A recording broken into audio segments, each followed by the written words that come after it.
Coming up in today's newscast, protesters clash with police at the demolition of a Jewish outpost in the West Bank. A bombshell article says Israel and the United Arab Emirates have been secret pals for decades. And Beyonce renews her wedding vows in a one-of-a-kind dress designed by a top Israeli designer.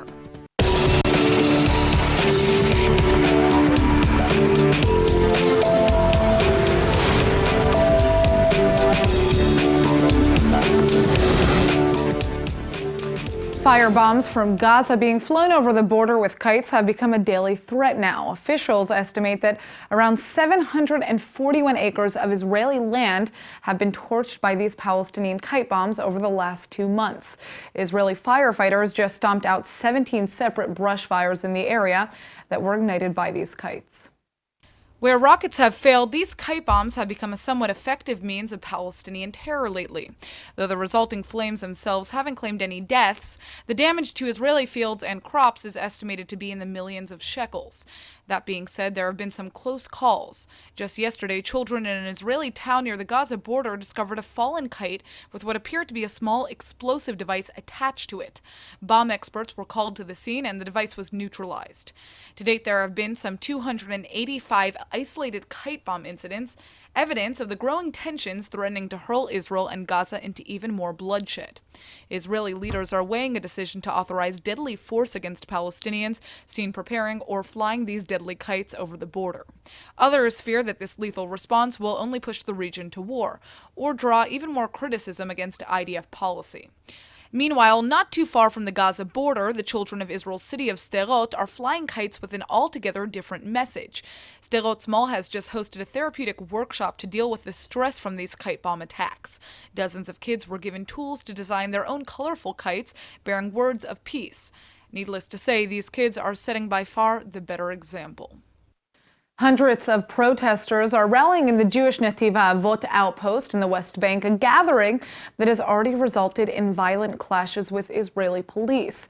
This chaos is the result of a recent verdict from the High Court ruling that 15 homes in the outpost were illegally built on Palestinian-owned land. This morning, thousands of Israeli border cops converged on the homes to begin evacuations so that they can be demolished as per the court's order. These images of nationalist Jews clashing with Israeli cops is an all-too-familiar image. International law has labeled the entire settlement project in the West Bank illegal and a clear death sentence to any possible two-state solution with the Palestinians. The Israeli government, however, has largely ignored this claim, greenlighting considerable settlement expansion in recent years. But in the case of the Netiv HaAvot outpost, Israeli law ultimately ruled that these particular structures were built illegally on land not owned by the state of Israel. The verdict came in nearly 2 years ago, and demolition was originally slated for this past March. The courts eventually granted a 3-month delay so that the displaced families could relocate. But today's clashes, which see nearly 1,000 protesters clashing dangerously with security forces, is evidence enough that wounds are still quite fresh. United States President Donald Trump today met in Singapore for a landmark summit with North Korea. The two leaders reportedly agreed to the complete denuclearization of the Korean peninsula, though details of the supposed disarmament are still very vague. But in the Middle East, the biggest question is about how this summit will set the stage for future dealings with Iran. Here with more on the subject is Nimrod Zuta, the founder of the Trump White and Blue Facebook page. All right, so there have been many reports that first off, Iran wants the deal to fail. Why is that the case? What is Iran afraid of here? Well, a major part of Iran's nuclear advancement actually came from North Korea. So their main goal would be to preserve this alliance with the dictatorial regime. And one of Trump's main goals is to break it. Now, let's explore either scenario for the Middle East in general. How would the region be affected most by the failure of talks with North Korea versus the success of these talks? Well, I think that the main effect would be the Iranian issue, and also we know that the the Syrian nuclear reactor that was bombed by Israel was made using Korean technology, and so Korea has definitely some sort of an effect in the Middle East area. And we're going to see this effect in our area as well. If there are any lessons that can be learned from dealing with North Korea, can they be applied to Iran? And what are the lessons here? Well, I think First of all, the lesson that Iran should learn is that she is remaining alone in the game and in the field, actually.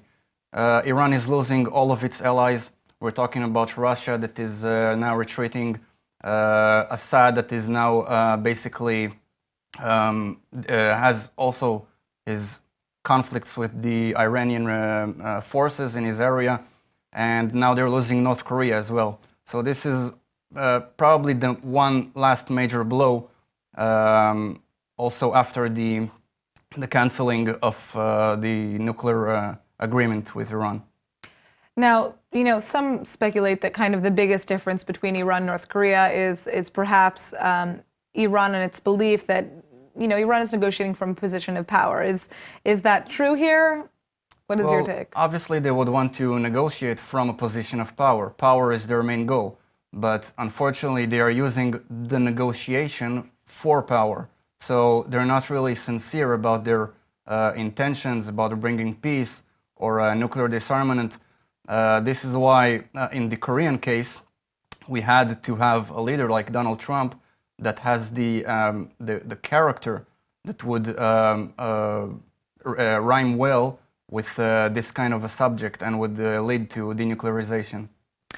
Now, the last theory that we're seeing here is basically that this is all just a big show, this meeting that we saw, and that ultimately there isn't going to be much that comes out of it. What is your take on that?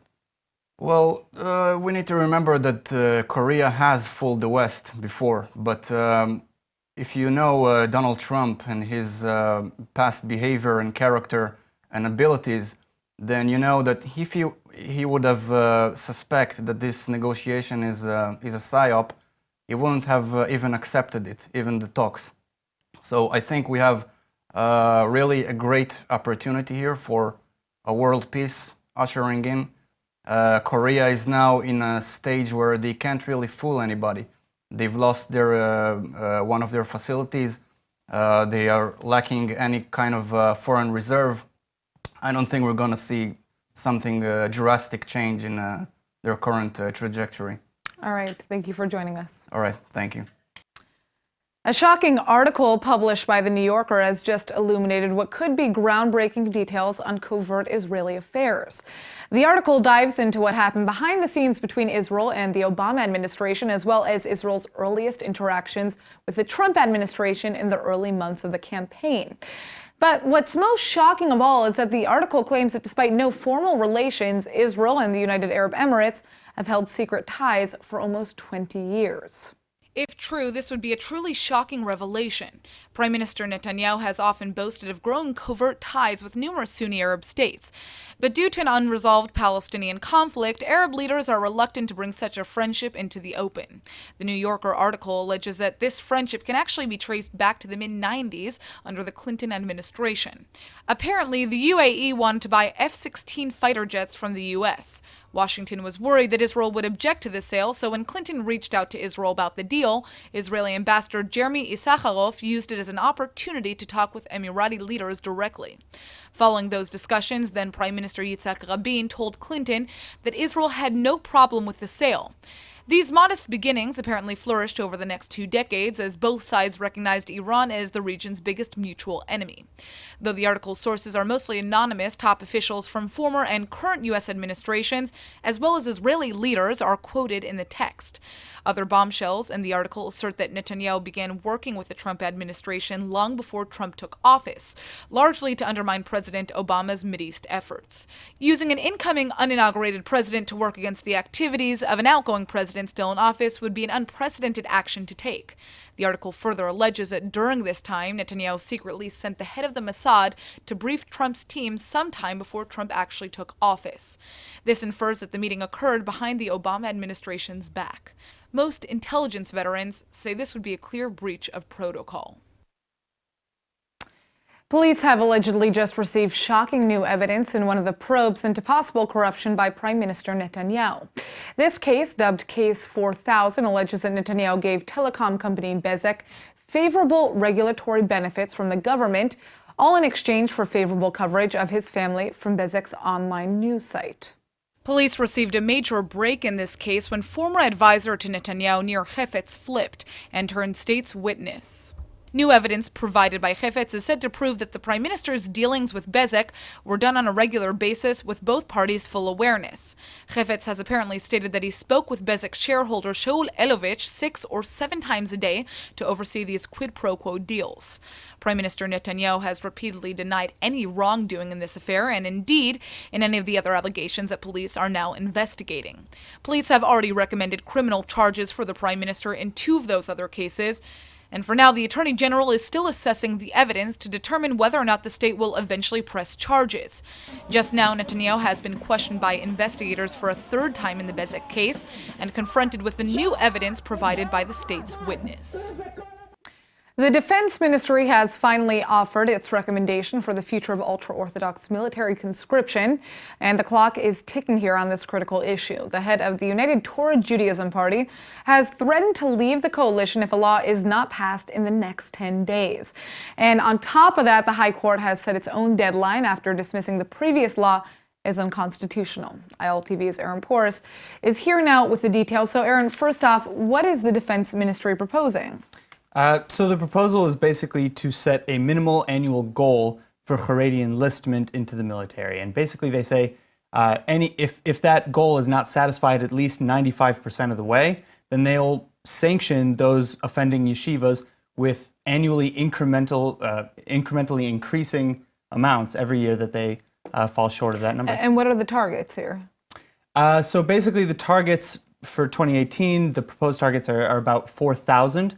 But that's supposed to increase little by little over the next decade, about 8% annually over the next 3 years, 6.5% over the next 3 after that, and then 5% annually for the last 4. Now, how has the ultra-Orthodox party has been reacting to this? So they haven't officially reacted yet, but I can tell you that their long-standing position has been ideally no enforced conscription. They don't. They have 2 other laws on the books right now that are not on the books that they're trying to propose that would essentially redefine yeshiva studies as a national service and thereby bypassing military service altogether. But I don't think that sort of thing would ever really fly in the Knesset. The Knesset's made it very clear that they want equality under the law and that they don't believe mostly secular Jews enlisting and nobody else is equality.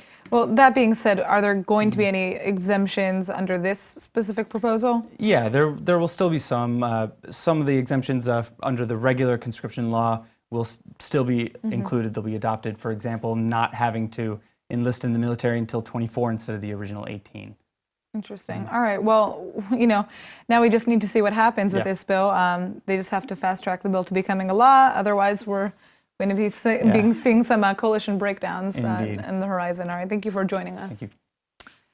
It's been an exciting year for the British royal family following the recent marriage of Prince Harry and actress Meghan Markle. But now it's time for Prince William to shine with his own out-of-the-ordinary move. The Duke of Cambridge will be starting his first ever visit to Israel and the Palestinian territories in less than 2 weeks. The historic trip to the region is set to begin on June 24th. After a 2-day trip in Jordan, Prince William will arrive in Israel on the evening of June 25th. The royal is set to visit the Yad Vashem Holocaust Museum to meet with young people involved in coexistence organizations in Yafo, Tel Aviv, and then to take part in a series of unannounced events also in Tel Aviv.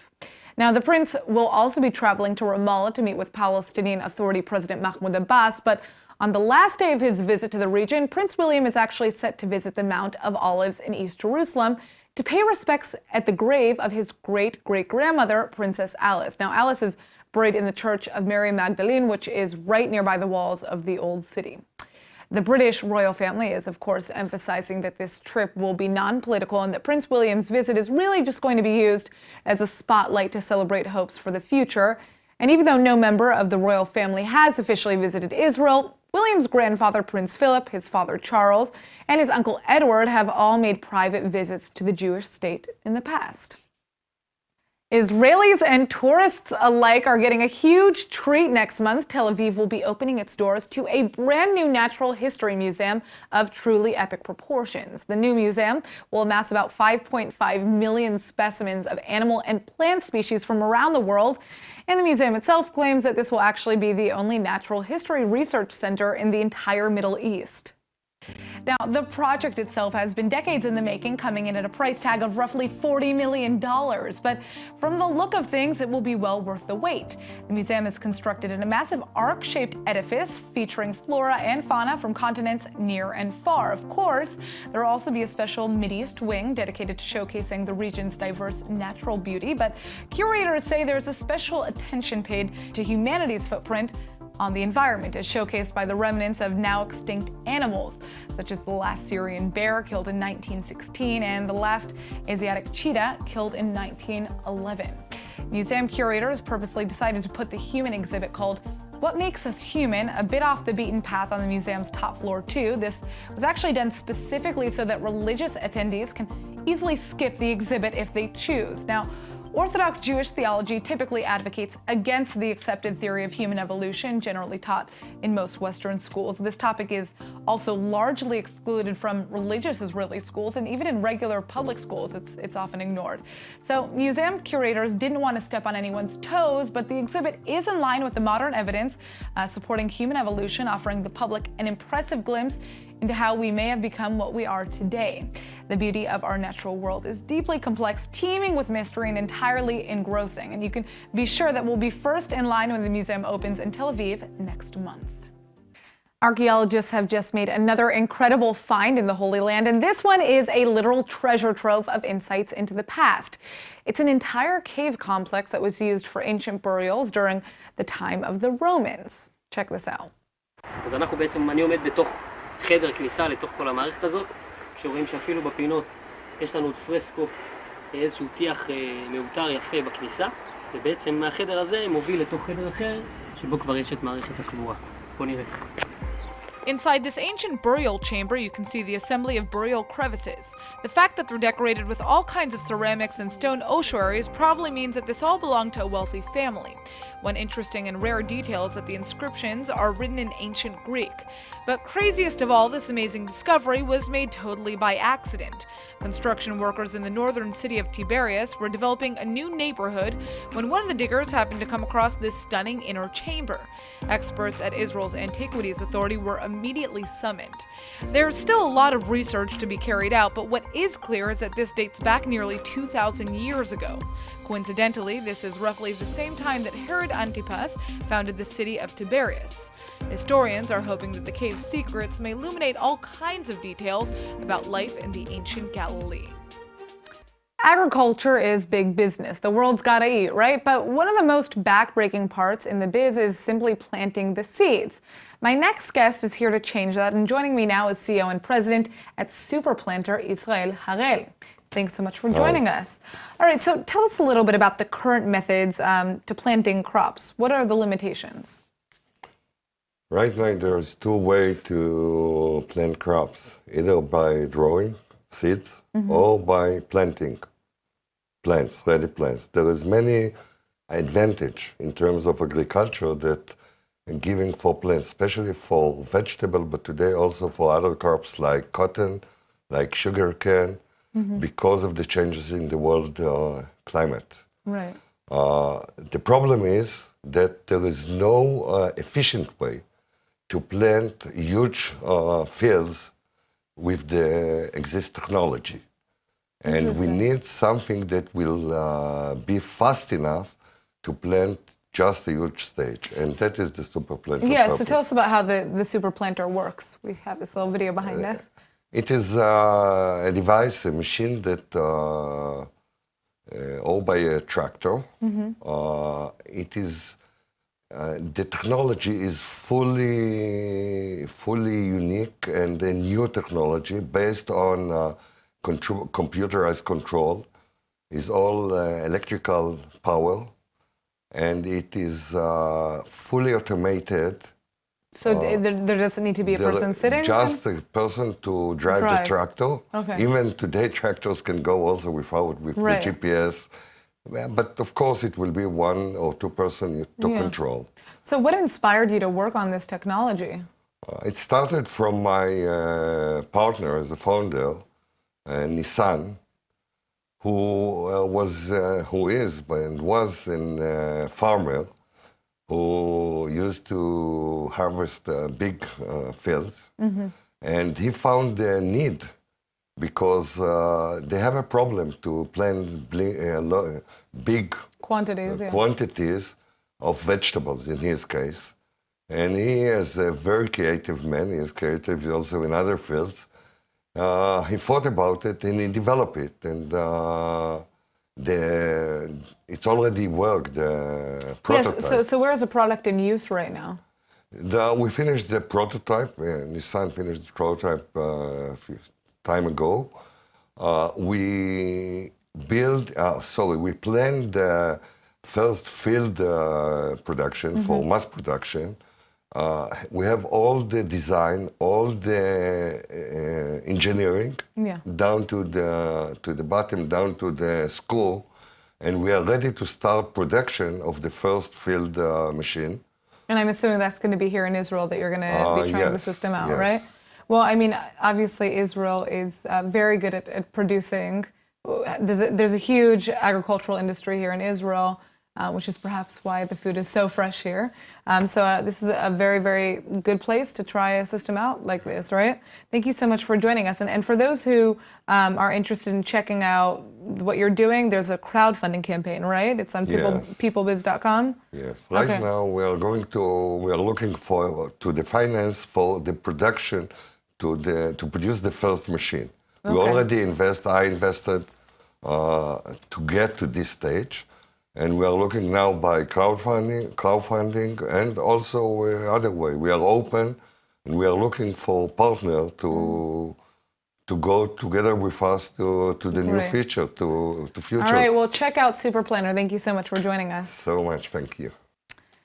All right, now most Israeli fashionistas are already familiar with Israeli wedding dress designer Galia La'av, but now the world has been given a taste of one of her masterpieces, and it's all thanks to everyone's favorite queen, none other than Beyonce herself.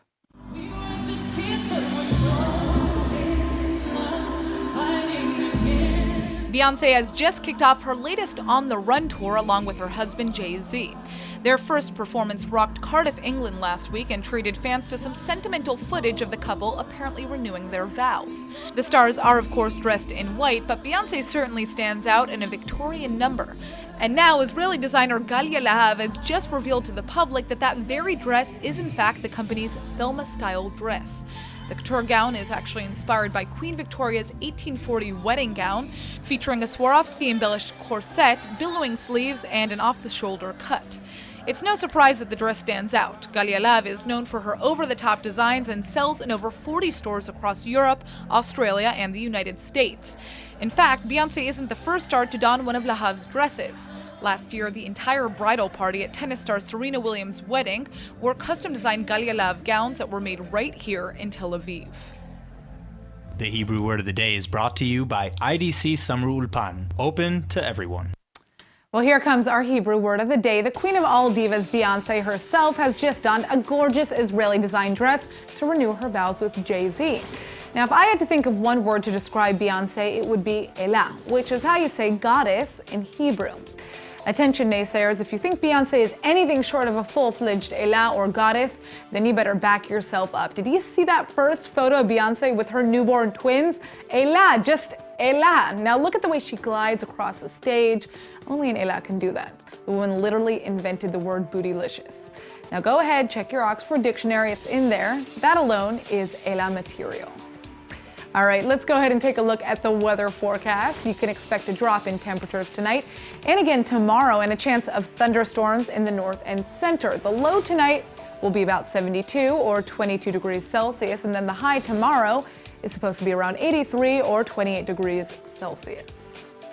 All right, that's it for today's news. Today's exchange rate is 3.58 shekels to the American dollar. Remember to sign up for our daily newsletter at iltv.tv. And don't forget to follow us on Facebook at Israel English News and on Twitter at ILTV News. I'm Natasha Kirchuk, and thanks for watching.